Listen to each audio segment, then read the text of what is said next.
I want to start by thanking the speakers of both houses for hosting this event. I think that shows the strength of unity and also to the APPG, of course, on British Muslims for organising it. It's fantastic to be able to get so many people here together in such a symbolic way, in such a symbolic place. So it is absolutely fantastic to be with you as people gather in homes, in mosques and communities around the country during this special season.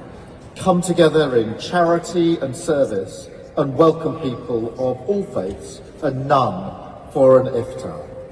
Now don't worry, I'm not going to speak for too long because I hear the food tonight is fantastic and we all want to get to that sooner rather than later. But it's excellent to be here to celebrate with you, and not just to celebrate, to say thank you. Thank you for the incredible contribution of British Muslims to the United Kingdom, something we're really proud of across the whole of our society. In every community in Britain, you see Muslims making a difference, helping to deliver every single one of the government's missions. In business, helping to grow our economy. In education, giving our young people the opportunities that they deserve. In our NHS, of course. In charity work. British Muslims are amongst the most generous group in the United Kingdom and beyond.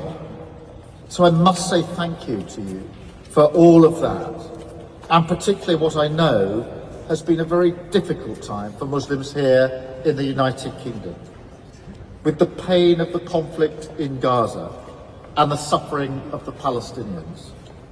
I've been profoundly moved by this, and those images of the last few weeks have been really impactful on me, on you and so many people, of thousands of Palestinians walking literally through rubble to find their homes and their communities. And those pictures must be in our mind's eye when we make decisions about what's to happen. And I'm absolutely clear in my mind that Palestinians must be allowed to rebuild and that we should stand alongside them in this effort on the road to a two-state solution, the only way to get lasting peace, in my view. So as the people in Gaza celebrate Ramadan amid the rubble and despite the conflict, I'm proud that the United Kingdom has announced £17 million in humanitarian aid. And let me be absolutely crystal clear, given current circumstances.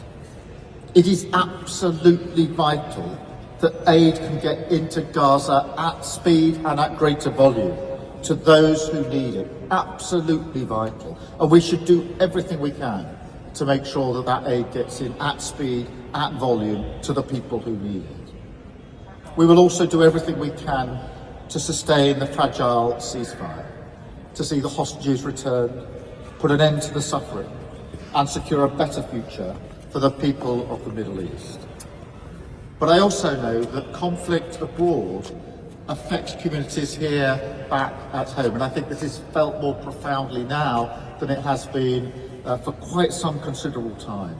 And like you, I'm horrified by the wave of hatred we've seen directed towards British Muslims, whipped up, of course, by far-right rhetoric and disinformation.